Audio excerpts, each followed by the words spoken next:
Filho, vou começar. Sim. Depois você vai, por favor.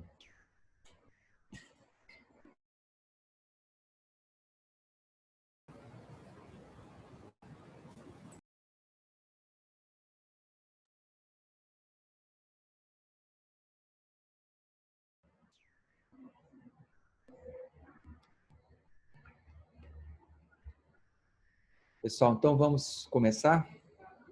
Estão todos conseguindo ver a tela aí da coluna torácica, né?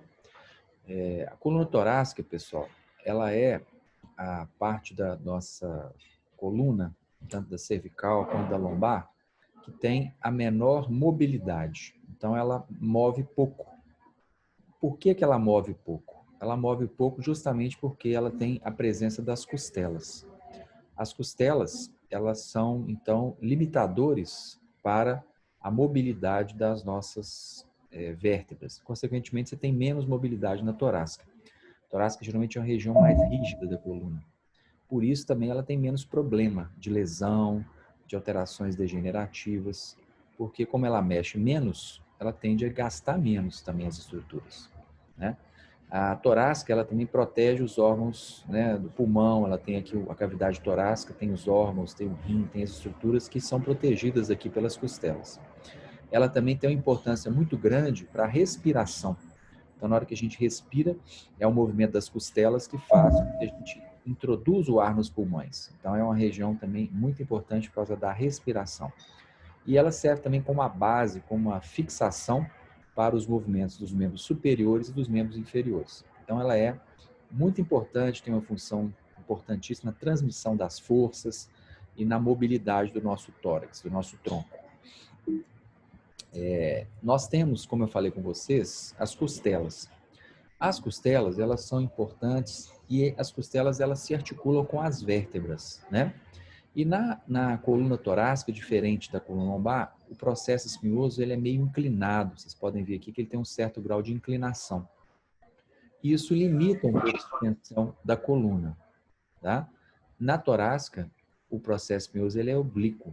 Então, quando você vai estender, uma vértebra bate na outra e você vai ter aí uma diminuição da amplitude de extensão da coluna, tá?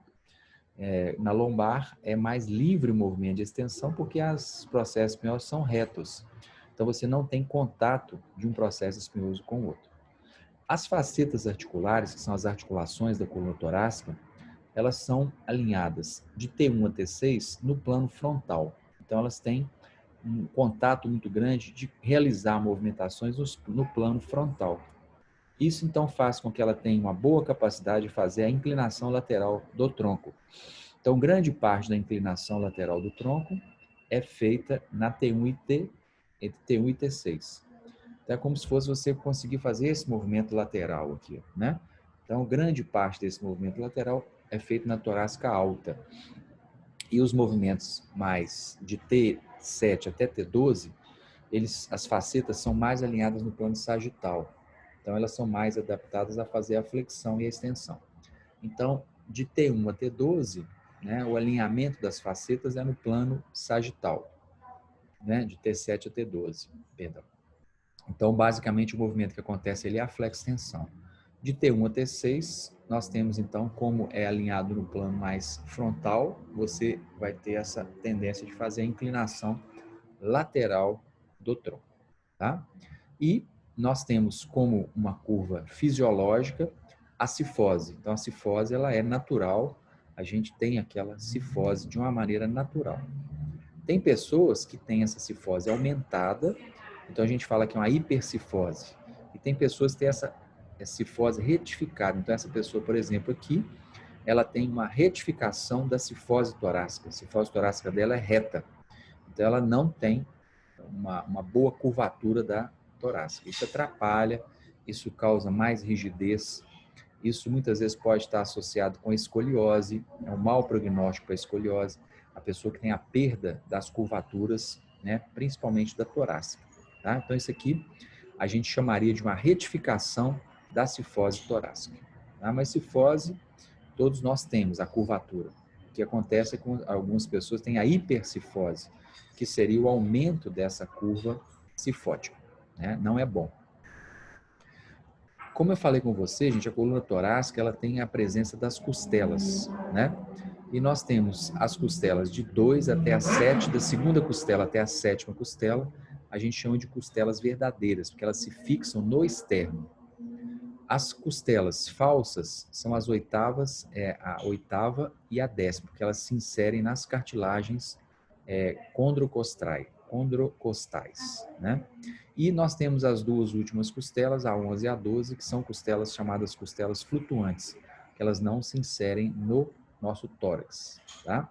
Tem pessoas até que retiram as costelas para afinar a cintura. As costelas são retiradas, são essas aqui, ó, a 11 e a 12, tá? Então é o que a gente chamaria dessas costelas flutuantes. Elas não se inserem no externo e nem na cartilagem, né?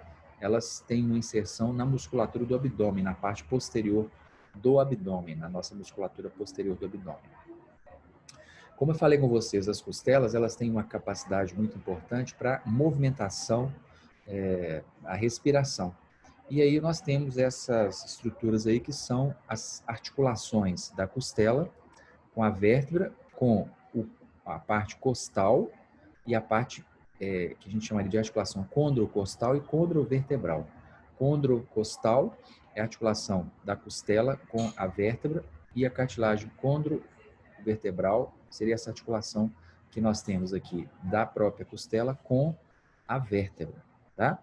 Então, as articulações costovertebrais, né, da costela com a vértebra, nós temos a articulação costotransversal, que é a articulação com o processo transverso, e a costovertebral, que seria essa articulação aqui, ó. Então, aqui nós vamos ter o quê? Um movimento, né? Quando você inspira, tanto na articulação aqui, nessa parte costotransversal, quanto na costovertebral, nós vamos ter um movimento de subida e descida. A gente chama esse movimento de alça de balde, né? A costela ela sobe, como se fosse a alça de um balde, né? E o braço de bomba, ela sobe, isso, leva, eleva. Então, o movimento acontece justamente nessas articulações aqui, ó. São as articulações entre a costela e a vértebra e a costela processo transverso e com a própria articulação da vértebra, tá?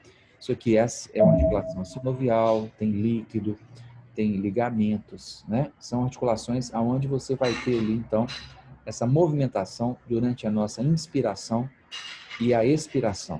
Vai acontecer, então, essa movimentação aí de elevação e depressão das nossas costelas, as articulações costovertebrais e as articulações costotransversais, que compõem esse sistema do nosso tórax. É importantíssimo para a respiração, para que a gente possa respirar de maneira adequada. No caso, quando a gente fala, então, os movimentos que a gente vai ter, movimentos do tronco. Então, quando a gente fala movimento do tronco, entende-se que são movimentos da coluna torácica mais da coluna lombar. Então, a gente chama de movimentos do tronco, tá? E aí eu vou ter a flexão e extensão, a inclinação lateral e as rotações, tá? Então, aqui são os movimentos possíveis de serem feitos pelas nossas articulações do tronco. Então, quando eu falo tronco, é a conjunção da nossa coluna torácica com a nossa coluna lombar. Essas duas partes formam o que a gente chama de tronco, tá? Então, você consegue fazer flexão, extensão, inclinação lateral e rotação da nossa coluna, tá? A extensão de tronco na coluna torácica, ela simplesmente retifica a curva, ela não inverte a curva, tá? O segmento torácico atinge no máximo a retificação, então ele fica reto, ó. Ele não inverte, ele não vira uma lordose. A gente não tem uma lordose torácica, você tem no máximo a retificação. Você tinha cifose, você andou aqui os 40 graus da cifose e você então retificou a sua coluna. Então você retificou porque os processos espinhosos chocam-se uns contra os outros.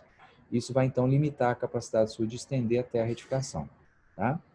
E é importante que o movimento de extensão ele seja homogêneo, que aconteça em toda a cadeia aqui. Todas essas vértebras têm que se mover de maneira correta. Não é interessante que uma se movimente mais do que a outra, tá? Isso é na extensão do tronco.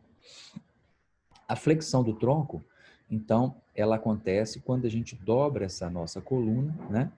O segmento torácico realiza aproximadamente 30 graus de flexão, além da cifose torácica, né? Então, a gente sabe que a cifose é mais ou menos em torno de uns 40 graus. Então, quando você percebe esse movimento de 30 graus, você retificou, você andou, né, 40 para retificar a cifose, mais 30, tá? Então, geralmente, a gente tem esse ângulo aí da torácica de 70 graus de flexão. Na flexão, as vértebras, então, as facetas articulares, que são as articulações que vão permitir o movimento das vértebras, você tem um deslizamento, né? Deslizamento das facetas. Então, é como se as facetas fizessem esse movimento de deslizar umas sobre as outras, né? Na parte mais alta da coluna torácica, você vai ter movimentos mais de inclinação, porque as facetas são orientadas nesse sentido. E no caso da coluna mais próxima da lombar, as facetas são desse jeito, então elas permitem mais movimentos de flexão e extensão. Então, nesse caso aqui, a gente vai ter uma movimentação de flexão que é mais acentuada nas vértebras mais inferiores. Esse deslizamento, esse slide aqui, ó, ele vai acontecer nas articulações interfacetárias. Essas articulações que são articulações das facetas articulares da coluna. A inclinação lateral, gente, ela é em torno aí de 25 a 30 graus e é distribuída entre os 12 segmentos. Nós temos 12 vértebras torácicas. Então, quando a gente inclina, ele é distribuído nos 12 segmentos. Mas a parte superior, como as facetas são mais orientadas no plano frontal, que é onde acontece a inclinação, você vai ter mais movimento na parte superior, tá? E o que limita um pouco aí a nossa movimentação é a aproximação das nossas costelas. Então, quando você então inclina o tronco, você está então aproximando as costelas e isso pode limitar um pouco a nossa amplitude. E é interessante que haja uma homogeneidade, né? As vértebras têm que se mover homogeneamente, não pode haver uma concentração muito grande de movimento, que isso pode atrapalhar, é como se fosse um ferrinho que você fica mexendo só num ponto. Aquilo pode levar a uma lesão das vértebras, da estrutura ligamentar. Aqui a gente vê a rotação, né? Ela é aproximadamente em torno de 20 a 25 graus e é distribuída entre os 12 segmentos da nossa coluna torácica. Então, da mesma maneira, as facetas vão se deslizar, elas vão afastar, vai então haver uma rotação que é uma rotação boa, é em torno de 25 a 20 graus de movimentação da torácica. Então, a torácica ela é boa para rodar, né? Ela tem uma mobilidade rotacional bem adequada, tá? Maior, por exemplo, do que na lombar, certo? Então, quando a gente roda o tronco, é importante que a gente rode bem a nossa coluna torácica. Nossa coluna torácica ela é boa para rodar, ela tem essa possibilidade, é importante que haja essa rotação, tá? Em resumo, na torácica, a flexão em torno de 30 a 40 graus, a extensão em torno de 30 a 40 graus, a inclinação em torno de 25 a 30 graus e a rotação em torno de 20 a 25 graus. Tá? Seria o resumo aí da nossa movimentação da coluna torácica. No caso, gente, é importante a gente entender que a coluna torácica ela tem uma série de músculos, a gente vai ver depois alguns deles, que produzem esses movimentos, né?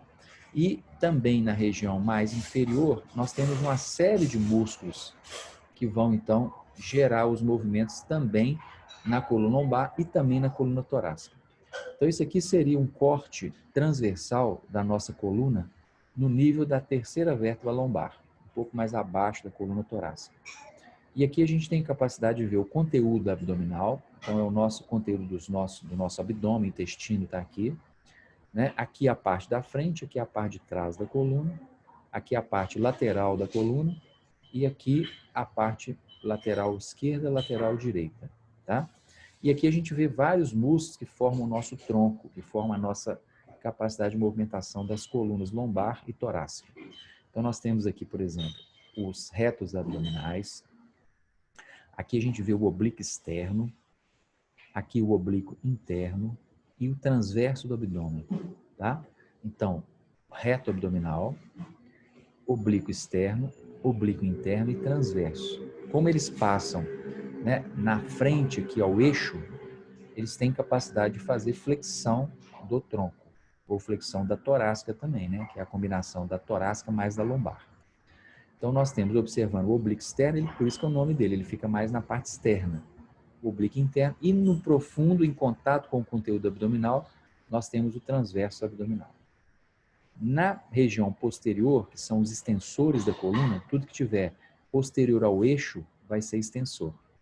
Aí nós temos mais superficialmente o grande dorsal.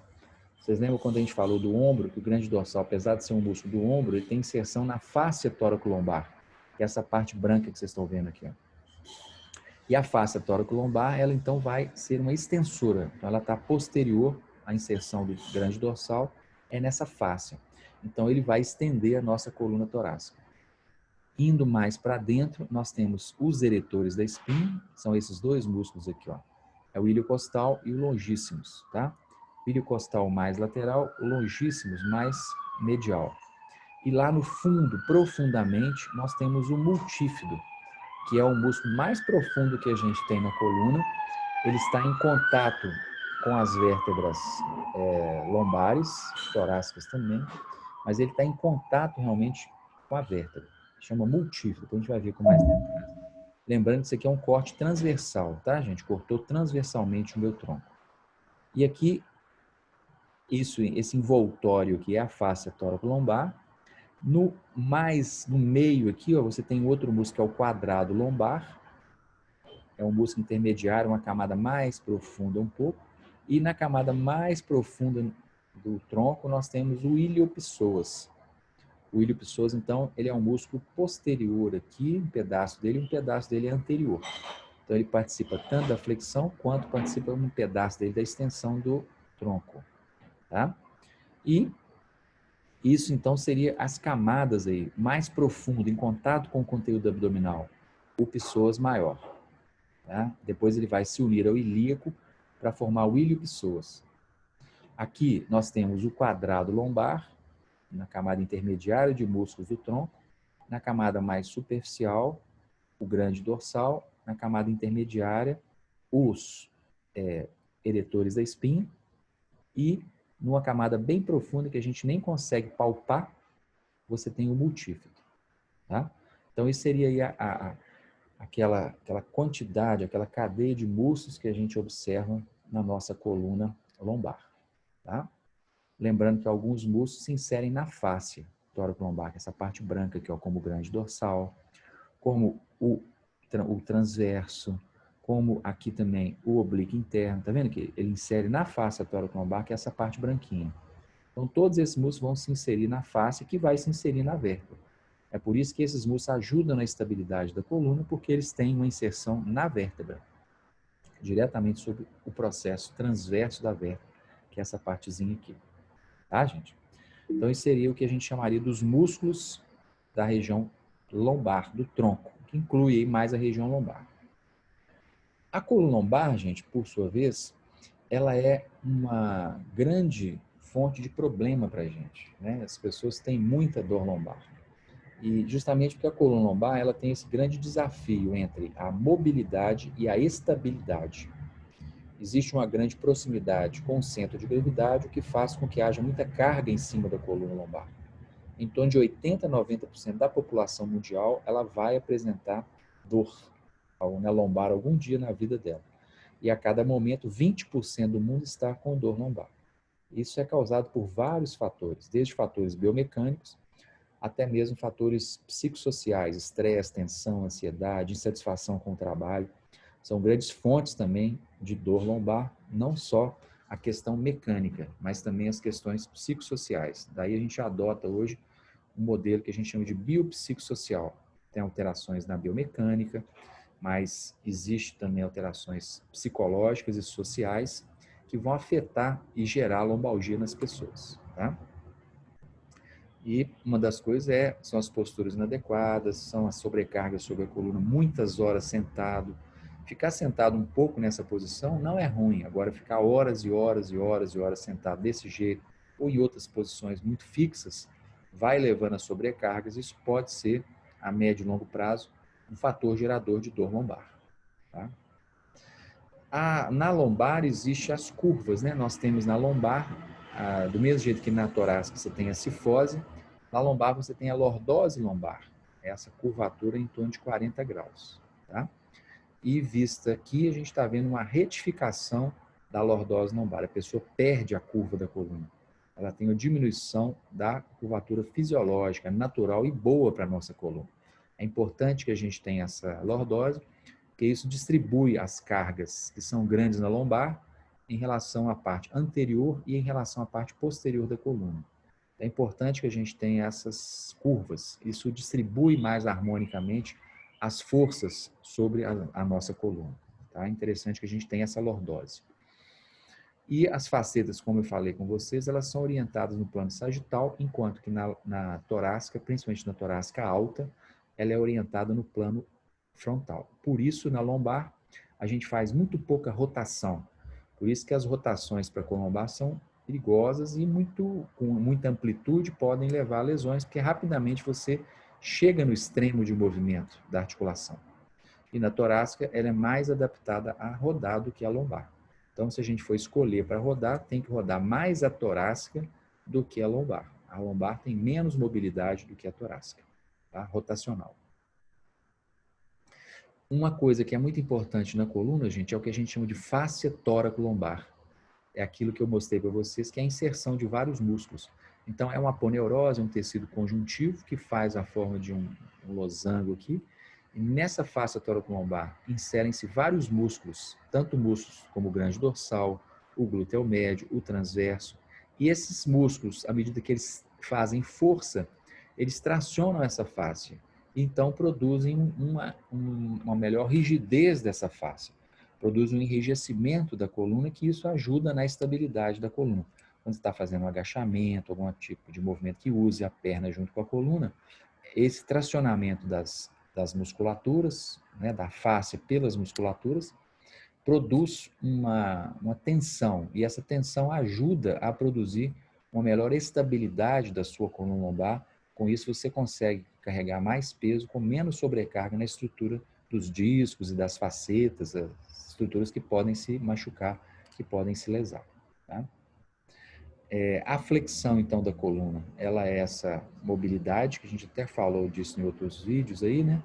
Aqui seria muita mobilidade do quadril e pouca mobilidade da torácica. Aqui seria muita mobilidade da torácica e lombar e pouca mobilidade do quadril. E aqui o intermediário, em que você move o quadril e move também a lombar. Essa é melhor em termos da distribuição e da dissipação das cargas. Tá? Mas todas as três são flexões. Só que nessa, observa que a lordose praticamente não sumiu. Então você tem pouca lordose. Nessa você aumenta muito a cifose e nessa tem um equilíbrio entre a bacia, a coluna lombar e a coluna torácica. É importante que isso aconteça para que não sejam geradas forças excessivas sobre a região da nossa coluna, principalmente a coluna lombar, que é uma região que é muito sofrida e que pode, então, ter sobrecargas em cima do disco intervertebral. A extensão da coluna, então, ela acontece quando a gente tira, né, o tronco da mesa. Observe que ela é livre, né? A torácica já chegou naquela retificação que a gente tinha visto, mas na lombar o movimento é livre, a gente consegue uma amplitude bem maior, bem livre mesmo. Tá? Só é limitada pelo abdominal, pela musculatura abdominal. No caso da inclinação lateral, né, essa inclinação, como a gente viu, ela tem um mecanismo de equilíbrio entre a lombar e a torácica. O ideal é que a torácica se movimente mais do que a lombar. É importante que haja esse movimento da coluna torácica. Quando você inclina, então, aqui a T6, por exemplo, a torácica de número 6, se eu inclino para a direita, né, a vértebra do lado direito, ela vai ter um deslizamento inferior da faceta e a vértebra do lado esquerdo um deslizamento superior. Então, você tem como se fosse um mecanismo de deslizamento das facetas, tá? Então, isso acontece na flexão lateral do nosso tronco.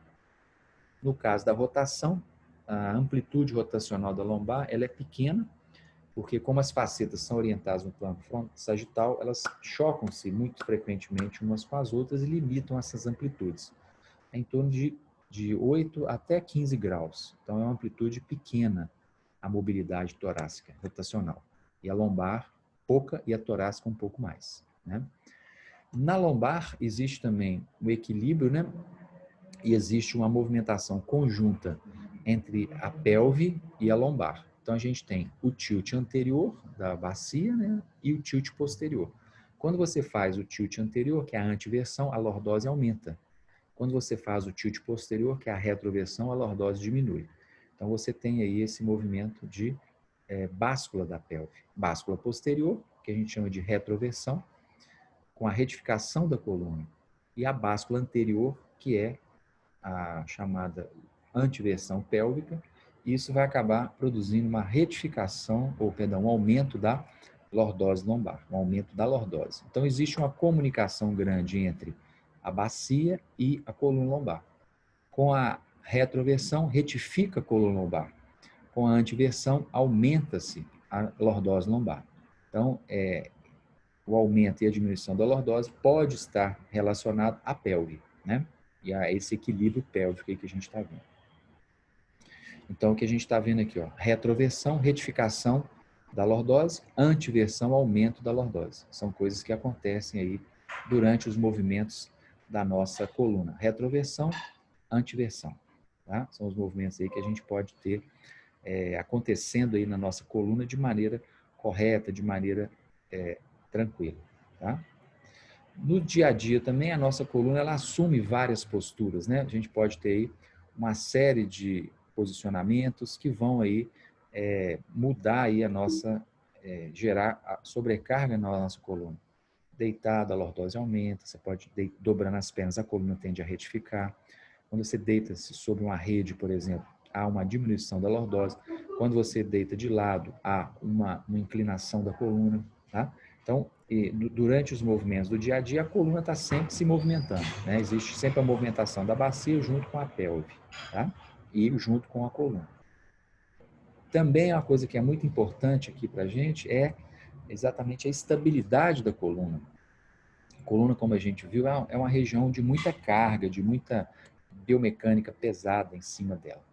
Então, é necessário que haja um componente muscular que vai estabilizar essa nossa coluna, que vai manter a nossa coluna estável, bem estabilizada realmente. Isso é dado, gente, por músculos. Então, a estabilidade da coluna é dada na parte posterior por aqueles multífidos que eu falei com vocês.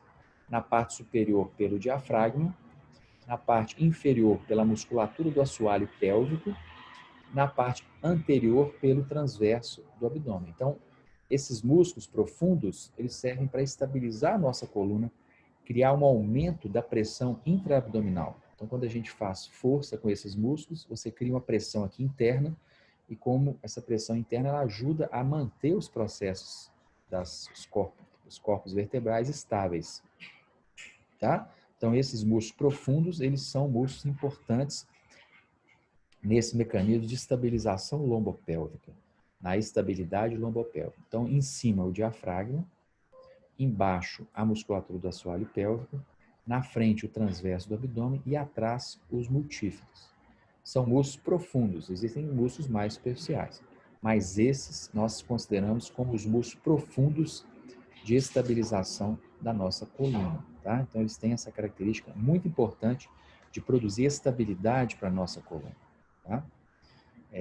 A gente, muitas vezes, quando você está andando de bicicleta, ou mesmo correndo, você tem também movimentos da coluna que podem ser medidos, podem ser avaliados através de cinematografia, que você vê os pontos, né? A bacia, você vê como que a pelve está oscilando. Então, são coisas importantes a gente avaliar no caso de lesões, de alteração biomecânica aí da coluna, né? E também nós podemos trabalhar com as pessoas para melhorar a postura delas, né? Para trabalhar uma ativação muscular mais intensa, orientar as pessoas a tirar alguns tipos de alteração postural. Esse tipo de alteração postural aqui a gente chama de sway back. É aquela pessoa que a torácica dela cai muito aqui para trás, ó. Ela está usando pouco a musculatura dos oblíquos dela, da musculatura do tronco dela. E aí aqui a gente ensina a pessoa a melhorar essa ativação abdominal, a produzir uma melhor ativação muscular, a se posicionar melhor. Isso gera menor sobrecarga sobre as estruturas, isso faz com que haja uma melhor condição respiratória, né? Então, as alterações da postura, elas têm muito a ver com o equilíbrio desses músculos que a gente tem, principalmente nessa região que a gente acabou de estudar aqui, que é a nossa região tóraco lombar, que a gente chama então do nosso tronco, certo? Então, isso aí são coisas que podem ser orientadas para que haja uma consciência corporal maior, para que haja uma ativação muscular maior. Isso pode, naturalmente, corrigir ou melhorar a postura dos indivíduos. Tá? Na coluna também, gente, existe, como a gente já viu, aquelas lesões. Na aula passada a gente falou um pouquinho sobre algumas lesões, sobre a hérnia de disco, sobre as alterações degenerativas, né? E aqui a gente vê a chamada espondilolistese, né?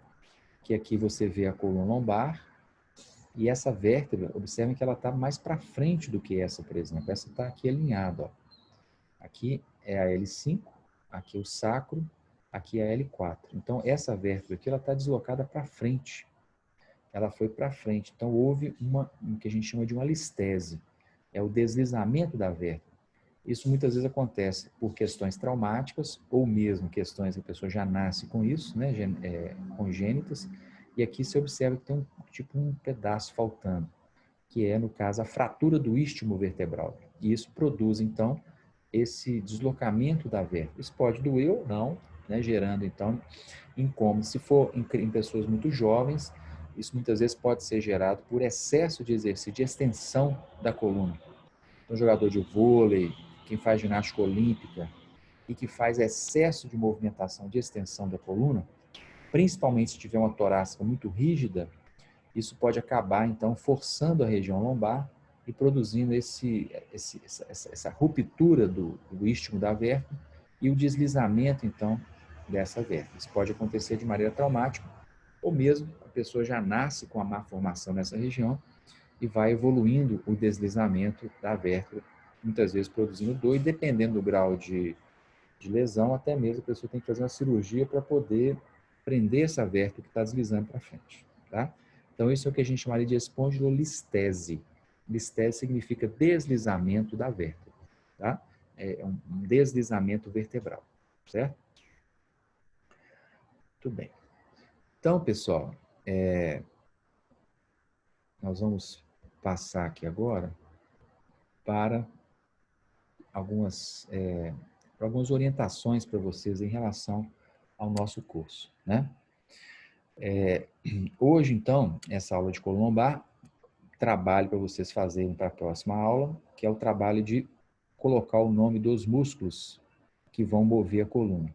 Como a gente fez na coluna cervical, nós vamos colocar também os nomes dos músculos e dos movimentos correspondentes da coluna lombar, da coluna torácica. Então, inclinação, flexão, extensão, inclinação lateral e rotação.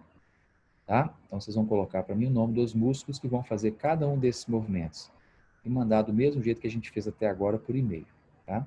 Na próxima aula, eu vou fazer uma correção do exercício da lombar, junto com o exercício da torácica, e nós vamos estudar alguns movimentos, tá, do corpo como um todo. Agora a gente já viu praticamente todas as articulações. Nós vamos, então, trabalhar com a análise cinesiológica dos movimentos. Então, eu vou para a próxima aula, que é no dia 20, nós vamos fazer essa aula, que é uma correção dos exercícios. No dia, eu vou passar para vocês algumas análises. No dia 27, nós vamos fazer uma avaliação. O que vai ser essa avaliação? Nós vamos fazer análise de alguns movimentos que eu vou passar para vocês aqui, que a gente já estudou lá na aula. Eu vou dar os exercícios que eu vou cobrar e vocês vão fazer a análise cinesiológica, colocando o nome dos músculos, os movimentos, tudo que a gente estudou aqui até então, tá? Isso então vai ser na próxima aula. Na próxima aula eu gostaria que todos estivessem presentes. Vai ser uma aula síncrona, mas gostaria, como vai ser uma aula de teste, a gente vai estudar muita coisa, tá todo mundo presente, como também na aula do dia 27, que vai ser a aula da avaliação. Quem perder essa avaliação, infelizmente, se tiver uma razão, vai poder fazer em outro horário, mas se não tiver, nós vamos ter que perder essa avaliação, tá? E no dia 3 de novembro, vocês vão me entregar um trabalho também que eu vou passar exatamente nesse dia 27, que é fazer uma análise cinesiológica de um gesto, mas aí eu vou explicar também. Tá certo, pessoal? Então, isso aí vai ser o nosso cronograma até o final, que é a última aula no dia 3. Tá? A próxima aula, então, é uma aula de correção dos exercícios de cervical e de lombar, para a gente colocar o nome dos músculos. A gente vai fazer algumas análises cinesiológicas. No dia 27, uma avaliação, atividade avaliativa. E no dia 3, a entrega de um trabalho final e o fechamento do nosso curso. Tá bom? Infelizmente, a gente não vai conseguir fazer aula prática. É uma pena, mas a gente tenta, quando voltar às aulas, né, a gente tenta fazer uma aula que dê uma observação melhor na academia, que a gente consiga fazer mais prática realmente. Eu tento fazer isso com vocês, juntar a sala que vai vir do semestre que vem com vocês. A gente tenta fazer alguma coisa para ter alguma aula prática, que eu acho que faz muita falta no nosso caso, porque só na teoria fica realmente bastante difícil a gente conseguir passar o conteúdo com bastante eficácia, tá? Então é isso. Alguma dúvida, pessoal? Tranquilo? Então, joia. Vou parar a gravação.